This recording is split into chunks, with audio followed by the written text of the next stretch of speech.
one, go. Hello, dear ones. It is so good to join with you on this beautiful last day of meteorological summer. I am so happy to gather with you, and on my lap is something that I travel with every time I take a road trip, and that is a road atlas. Anyone who has traveled with me knows that when I'm the passenger, I like the map on my lap. I like to see the entire journey laid out before me. I like to know exactly where I'm going. I like to imagine and know my route. But what we also know about journeys is that a road atlas flattens everything, and it only tells you part of the story. But unlike our GPSs and our phones, it lays out more of the journey. And that's something in these days of such uncertainty I really want. I actually had another road atlas, and it was so important to me that I actually packed it away. And it's in storage on waiting to go to Portland. But I realized I couldn't live without a road atlas, so I had to get another one because I like to see where I'm traveling to. Now, in the words of Martin Buber, all journeys have secret destinations of which the traveler is always unaware. And we know that every journey contains surprises, contains unexpected delays and experiences and surprises and gifts.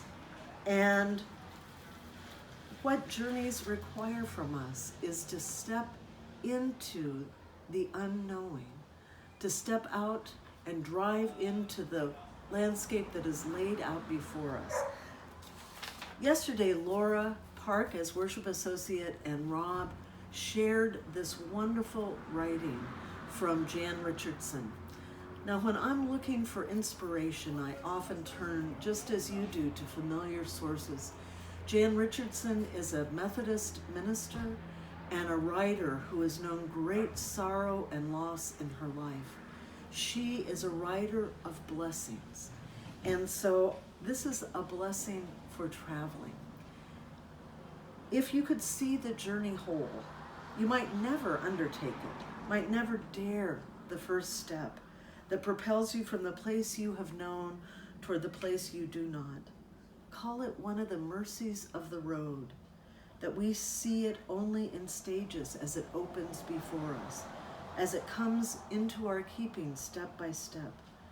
There is nothing for it but to go, and by our going to take the vows the pilgrim takes, to be faithful to the next step, to rely on more than the map, to heed the signposts of intuition and dreams, to follow the star that only you will recognize, to keep an open eye for the wonders that attend the path, to press on beyond distractions, beyond fatigue, beyond what would tempt you from the way.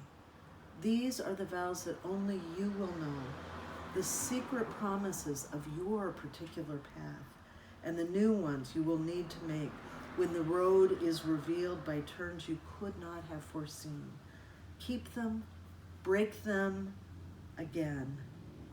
Each promise becomes part of the path. Each choice creates the road that will take you to the place where you will kneel to offer the gift most needed, the gift that only you can give before turning to go home by another way. I'm aware that for many of us, school is beginning.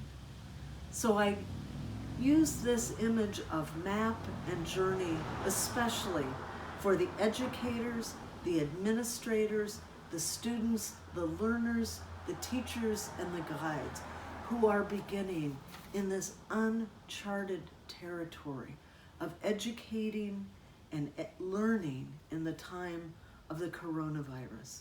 There is no map that lays out the journey before us. We are only learning as we take each step into the landscape that opens before us. But for those of you embarking on this journey in the weeks ahead, I tell you, lean into your known sources of support. Lean in to the allies and guides that are there on the journey with you. Follow the star that only you can see. Listen to all that is around you, the uncertainty and the chaos of other journeys, of other travelers. Listen to the learning. Listen to those who are on similar but disparate journeys. And we are in there with you, holding you and thinking of you as you embark in this uncharted territory. Know that there are secrets and gifts that will be revealed, of which we are unaware. May it be so. Thank you.